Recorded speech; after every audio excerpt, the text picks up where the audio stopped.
One need not be a magician to perform a magic trick. As a sapien, I confess that I possess magic, and so will you by the end of this writing. Magic is strong emotions, and if one has positive or negative emotions, magic can be created.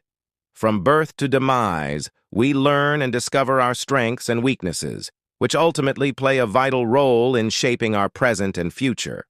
Sometimes the world seems magical, with master magicians helping us understand the art of creating perfect magic. For instance, a psychiatrist helps us manage our anger issues, a doctor prescribes potions to soothe our pain, a teacher helps us organize our thoughts, a gardener makes us love flowers, and a farmer makes us embrace an organic lifestyle. In short, all these subtleties teach us to blend our feelings and emotions in a way that seems beautiful and makes life worth living. On the other hand, rage, lust, and the desire for possession are negative feelings that also work like magic, making our lives a hellish place. Few can reverse this descent into chaos, so it is not recommended to take such risks.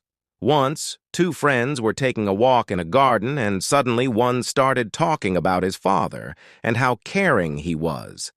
His friend's father had passed away a long time ago, but as soon as he remembered this, he stopped and started staring at a plant in the garden, yelling, "Finally, I found it!"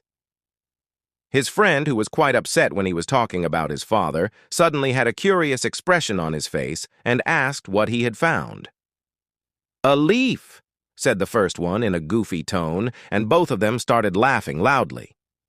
The stress was released, and perfect magic was created in that moment. It's about blending our emotions to create perfect magic. I hope you can relate to thousands of experiences in your life where you could create perfect magic, but could not blend the emotions and made mistakes. But now, the portal is open in case it was shut on you before. So you are a magician, right? It's nice to meet you. Welcome to the club.